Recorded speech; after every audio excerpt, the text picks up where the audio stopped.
Let's talk about portable generators before the storm. Now, this generator was new in 2014, so it's nearly 10 years old. It's been through two major storms, a tornado and a hurricane. The hurricane is most recently last year, and there's a reason why it starts first pull every single time. And I also learned a few things in the last hurricane that made me set up my home and the generator itself for optimal performance. I want to share those tips with you today. The control side of your generator probably looks very similar to mine. First, I want to talk about the monthly checks going into any storm season or just year-round storage. So monthly, start up your generator. You should choke it, pull it. It should start in the first or second pull. If it doesn't, make sure you get some professional servicing done to it, because you're going to need it to start up during a storm or hurricane. This first tip is important if you want it to start reliably each and every time you do your monthly test, and that is turn on the gas peacock here, start it, run it for a few minutes, and then turn off the gas while it's running so that it runs the gas entirely out of the carburetor.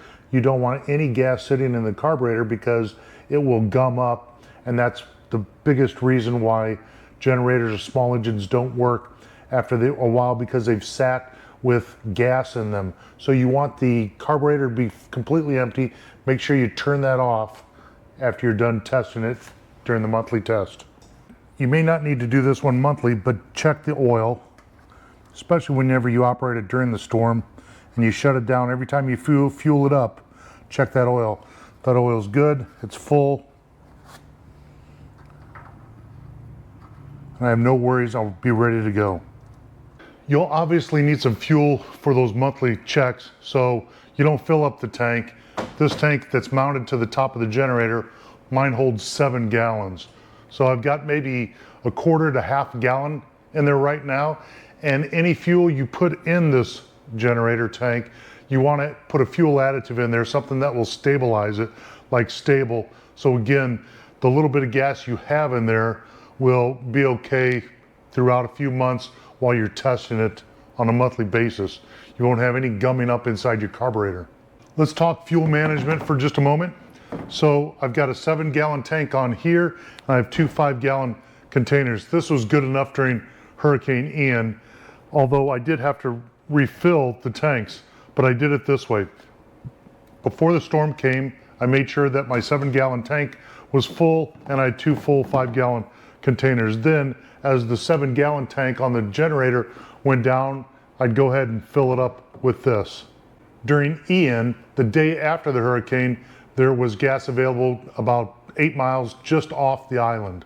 So I was able to go there, and then I would fill up the 7-gallon tank out of these, and then I went and filled up both 5-gallon containers just to make sure we had enough fuel. 2 days after the hurricane, we started seeing electricity come back on here at our house, and we still didn't have usable electricity for another 8 days. So for a few days, whenever possible, I'd top off these.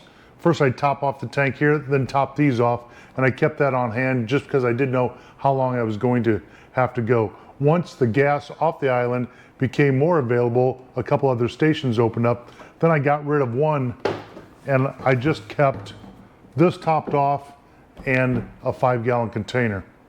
As more and more people got electricity back, I would let this tank here go down to about halfway, maybe 3.5 gallons, and then I would put just enough in there to keep it at about 3 to 3.5 gallons in here, because I knew the electricity was coming back and I didn't want to get stuck with 7 gallons sitting in here. And again, all of this gas that I'm putting in here, I put in Stable gas treatment just to make sure that it wouldn't varnish up. When we had good usable electricity, I made sure I had about a gallon to a half gallon left in here, and I still had some left in this gas can. I used the rest of this gas can in my boat, but you can put it in your car as well. Most cars these days have a little plastic funnel adapter that is in with your spare tire or the car jack, and you'll find that in there. Look in your manual. That way you can fill from the gas can directly into your vehicle with that adapter. Let's talk about hookups and how you actually use the electricity coming out of your generator for your house. The first time I used this back in 2014, I had to run extension cords everywhere in the house, to the refrigerator, to lights, things like this. I wised up, and when we built this house, we had a service box put on the outside that is just opposite the garage wall from the breaker box. And then you can plug in this 4-prong heavy-duty extension cord into one plug on the generator, and then the other end goes straight into that service plug on the outside of the wall. Therefore, the electricity from the generator is going straight into your breaker box.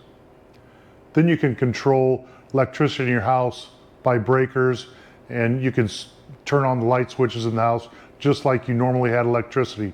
Now, this size generator will not run large appliances, washing machines, stoves, and air conditioning units. It's not made to run that, but it will run everything else. And the way this works is this plug goes into that 4-prong outlet, and then it services the house.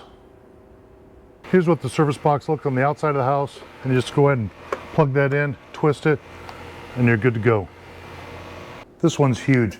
This is the exhaust. Now that little hole right there, you'll have temperatures from 600 to 1,000 degrees coming out of that thing, and it blows pretty hard.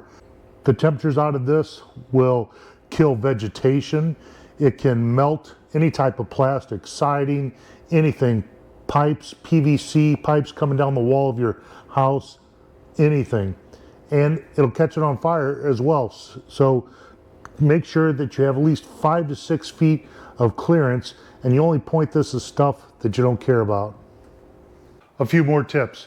If you do use the service connection like this, then you're going to end up with up to 4 or so outlets on your generator that aren't being used. Now, we can talk about capacity and electricity. It depends on how much you're going to pull through this thing, but you'll probably end up with at least a couple extra outlets over here. So what can you do with those? You can use those to help out neighbors. You can share from one house on one side to the next. Keep some extension cords on hand, but try to make sure your neighbor has extension cords that they can use, that they can pull over to your house and connect to this with. One thing we did during Hurricane Ian is we had an extra outlet, so we ran a cord down to some power strips on the sidewalk, and we set up a cell phone charging station for people that lived around us. And lastly, try to be prepared ahead of time, because all these supplies that I've talked about in here, they're going to run out. They're not going to be available at the big chain hardware stores or the local stores until after the storm or after the hurricane. So try to get these things in place beforehand. I hope you found this video interesting and informative. If you have any other tips to add, please do me a favor, add them down in the comments section, and I'll see you in the next video.